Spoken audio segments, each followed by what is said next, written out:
Itataya ko ang buhay ko na hindi niya ibubuto si Tulfo bilang presidente. Para siyang hindi makontrol na ballistic missile na umaatake sa lahat anuman ang kaakibat ng partido. Napakadelikadong laro ni Senator Tulfo. Kinakalaban niya ang maraming makapangyarihang mayayaman at nainis, pinahiya at natroma niya ang ilang mga opisyal at tauhan sa karera.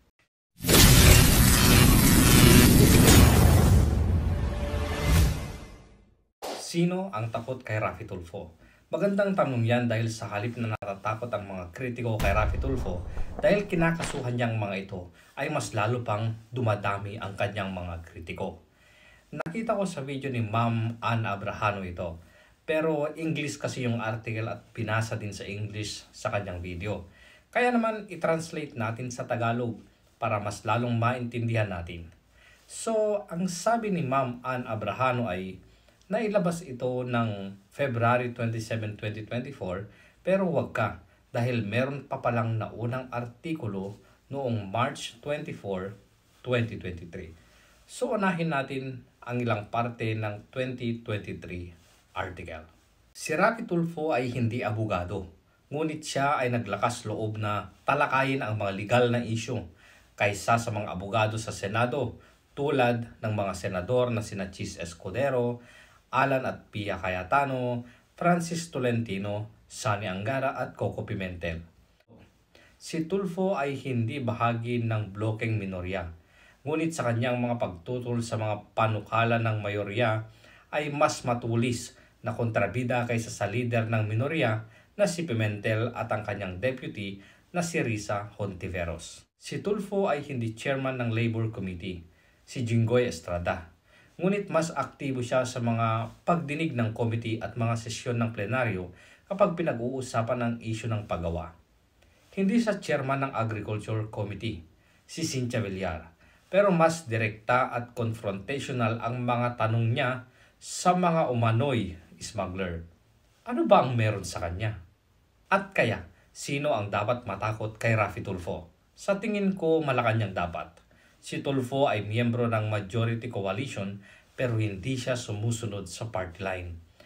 Para siyang hindi makontrol na ballistic missile na umaatake sa lahat anuman ang kaakibat ng partido sa tuwing nakakakita siya ng pagkakataong matamaan ang mga target. Dapat matakot din si Vice President Sara dahil maaaring si Raffy ang pinakamalakas niyang kalaban sa 2028. Side comment tayo.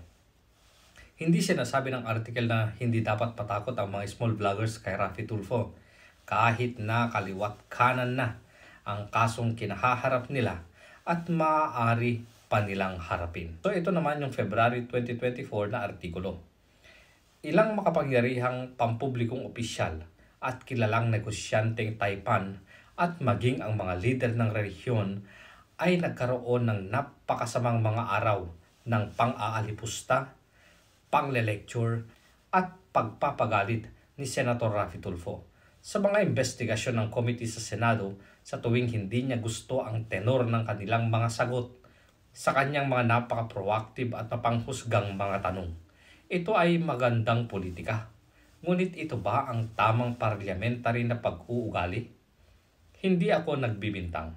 Nagtatanong lang. Nangunguna si Senador Tulfo sa maraming survey na isinasagawa kung sino ang pinakamalamang na kandidato sa presidente sa 2028. Ang mga nangungunang personalidad na nakakuha ng pananalasa mula kay Senator Tulfo ay kinabibilangan ng multi-billionaire na si Isidro Consonji, taponcho ng malahiganteng DMCI, ang multi-billion number 1 construction company na nagtayo ng pinakamalaking royal palace sa buong mundo, ang Royal Istanza ng Sultan Bolkiah ng Brunei Darussalam. Ilang linggo na ang nakakalipas, pinagalitan ni Senator Tulfo si Sid Consonji dahil sa di umano'y natutulog siya habang gumagawa pa siya ng mga paunang pahayag sa isang investigasyon na konektado sa isang labor case kung saan dumalo ang mga opisyal ng NLRC, Land Registration Authority at iba pang mga tanggapan ng gobyerno. Tahasan na pinagalitan ni Senator Tulfo ang mga opisyal ng Department of Energy at Energy Regulatory Board.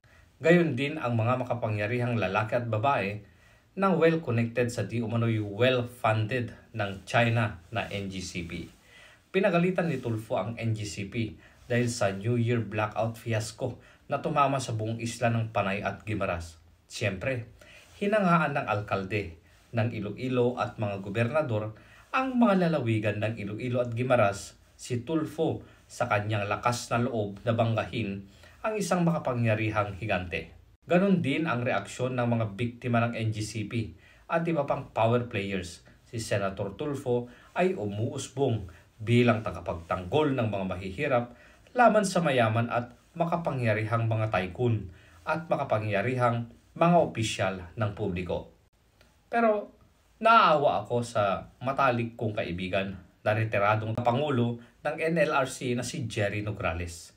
Isang napaka-profesional at tapat na opisyal ng karera na napagalitan na hindi niya karapat-dapat kaugnay sa umano'y hindi patas na labor practice laban sa isang kawawang cashier ng isang nangungunang department store sa Makati. Ang pobreng manggagawang ito ay nagreklamo kay Senator Tulfo laban sa hindi patas na pagtrato sa kanya mula sa management. Pagkatapos ay pinasagot si Chairman Nograles para sa mga bagay na hindi man lang siya nasabihan bago ang pagdinig.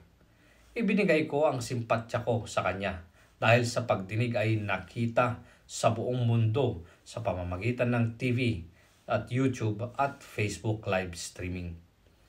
Masaya ako na naabot na ni Chairman Nograles ang mandatory retirement age. Pero itataya ko ang buhay ko na hindi niya ibubuto si Tulfo bilang presidente. Napakadelikadong laro ni Senator Tulfo.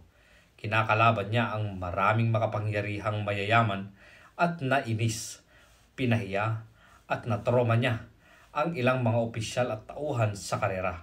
Maaaring maganda iyon para sa gallery at papalakpakan siya ng masa dahil doon. Ngunit sa palagay mo ba ay mag-aambag ang mga bilyonaryo na ito sa kanyang pondo sa kampanya? My unsolicited advice to such a good, brilliant, and promising man. Rafi Tulfo, hinay-hinay lang bay. I am a Tulfonatic. Of course, lagi ako nagpo-post ng GCash number ko sa comment section ng RTIA. I am a Tulfonatic. Of course, naniniwala akong lahat ng sinasabi ni Idol, totoo, nagkamali man, at least nakatulong. Sinisiraan nyo lang si Idol. I am a Tulfonatic. Of course, iboboto ko si Idol Rafi Tulfo kapag tumakbo bilang Pangulo sa 2028 kasi sikat siya at laging may ayuda. Ikaw, bakit ka Tulfonatic? I-comment po naman para maisama ko sa susunod na video.